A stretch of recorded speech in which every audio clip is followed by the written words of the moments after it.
Assalamualaikum, jumpa lagi dengan saya di channel Acik Story. Ini adalah video klarifikasi atau penjelasan karena banyaknya yang tanya apa yang terjadi di channel saya, kenapa channel saya hilang beberapa hari yang lalu.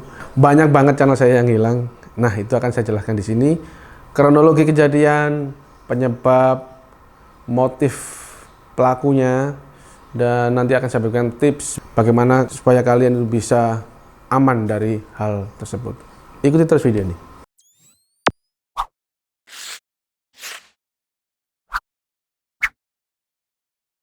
Iya, pada tanggal 27 kalau nggak salah.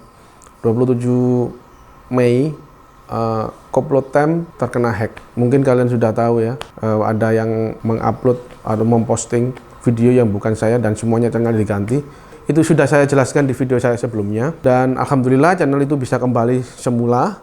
Motifnya ya sama kayak itu motifnya, dia ingin membagikan link palsu, dan alhamdulillah sudah selesai untuk Koplotem, sudah kembali ke saya. Dan yang selanjutnya adalah di tanggal 28 Mei itu lebih sadis lagi, karena semua channel saya, beberapa channel saya, ada 4 channel itu semua terhack oleh pihak yang tidak bertanggung jawab ya. Jadi 4 itu kena hack. Yang 1 Koplotem 2 Acik Story channel ini, yang ketiga Acik Musik, dan yang terakhir di Luciana Savara. Itu terjadi serentak pada tanggal 28. Apa yang dilakukan pelaku? Yang dilakukan adalah dia mengupload video yang melanggar pedoman YouTube. Ya, bisa diartikan seperti ini loh. Jadi pelaku ini mengupload atau memposting secara bersamaan ke 4 channel saya tadi dengan mengupload video orang lain. Jadi ada semacam web investasi lah gitu, kayak gitu. Dia yang upload itu seolah-olah itu dia benar, karena mungkin penonton akan percaya bahwa itu benar karena melihat jumlah subscriber yang banyak mungkin ya. Jadi dia mengambil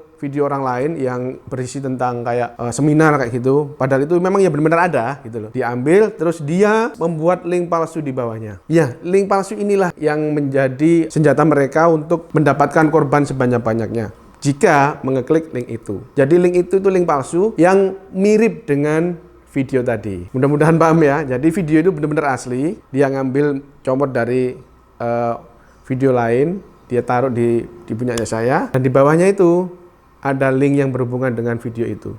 Padahal di link itu link palsu. Siapa yang ngeklik link itu akan menjadi korban pencurian identitas ya, seperti itu. Nah, pada saat serentak itu, kalau di Koplotem itu saya sempat tahu, jadi saya segera mengganti passwordnya dan menghapus video yang bermasalah, akhirnya aman. Yang keempat ini karena saya nggak sempat pada saat itu, memang malam ya, saya tidak bisa menyelamatkan. Yang bisa saya selamatkan adalah yang Koplotem 2 ini, karena mereka belum mengganti passwordnya, jadi langsung saya ganti. Yang ketiga ini sudah diganti passwordnya sama mereka. Jadi saya nggak bisa ngapa-ngapain. Nah, yang lebih parahnya lagi, YouTube itu mengetahui bahwa ada yang memposting video yang bisa dikatakan YouTube itu berbahaya karena mengedarkan link palsu tadi. Nah, mengetahui itu, YouTube langsung menutup seluruh channel. Seluruh channel itu lenyap. Mungkin tujuannya YouTube supaya tidak menambah korban lagi ya.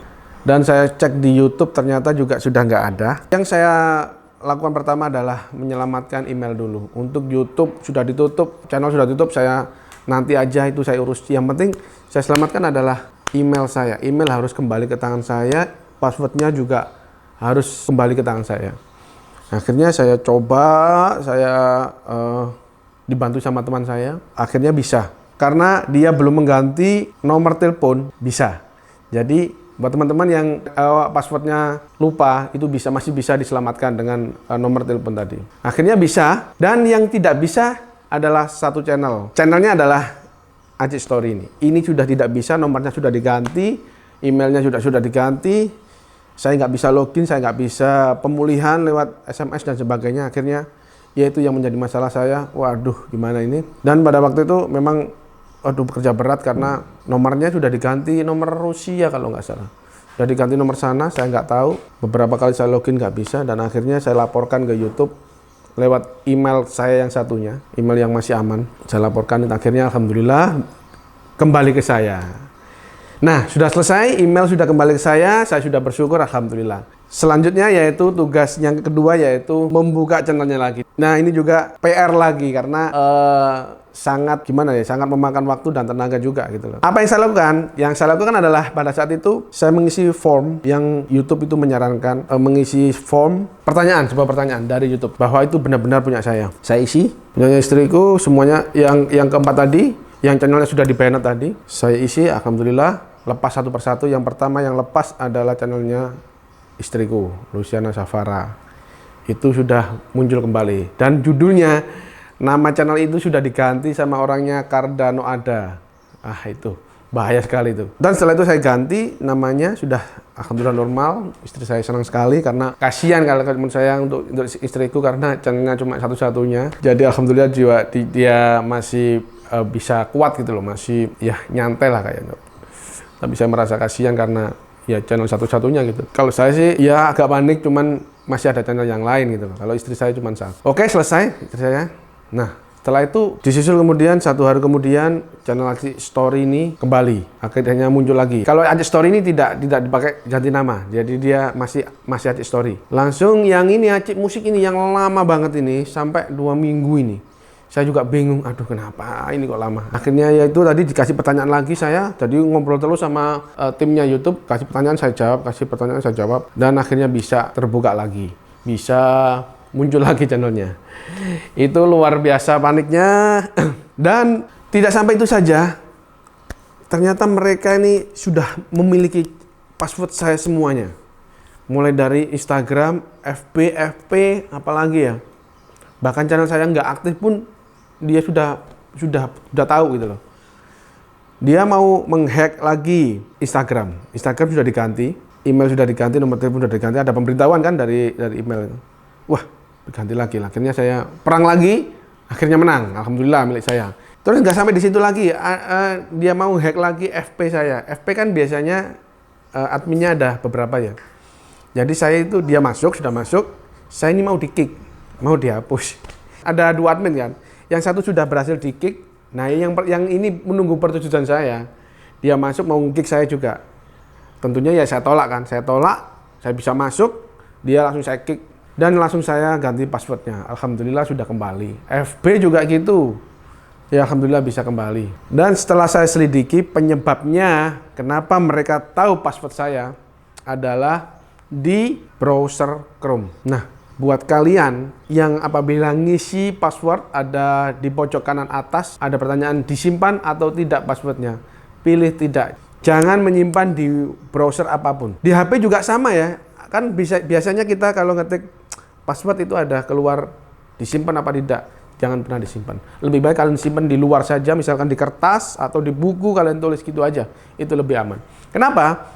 Karena apabila Google Chrome kita sudah dihack, udah tinggal mindahin semuanya password yang kalian simpan di situ ke tangan mereka. Jika kalian masih ada password yang disimpan, mendingan sekarang diganti saja dan dihapus saja.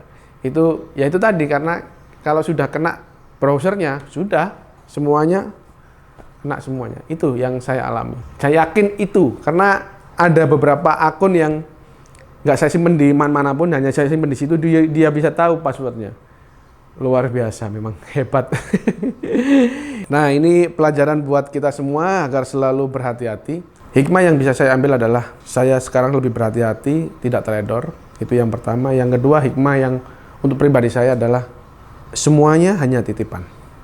Apa yang kita miliki di dunia ini bisa diambil kapanpun sama yang kuasa.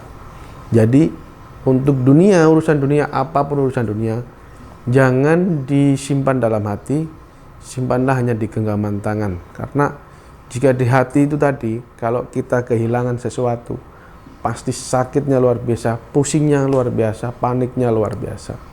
Itu sih kalau menurut saya. Jadi apapun yang kita miliki di dunia ini bisa diambil kapanpun jika Tuhan sudah berkehendak. Jangankan cuman channel, nyawa kita pun bisa diambil. Untuk itu bagaimana kita mempersiapkan hal itu, bekal apa saja yang kita bawa itu yang lebih penting daripada dunia dan isinya. Itu saja pengalaman yang bisa saya bagikan ke kalian, semoga bermanfaat. Sampai jumpa di next video. Wassalam.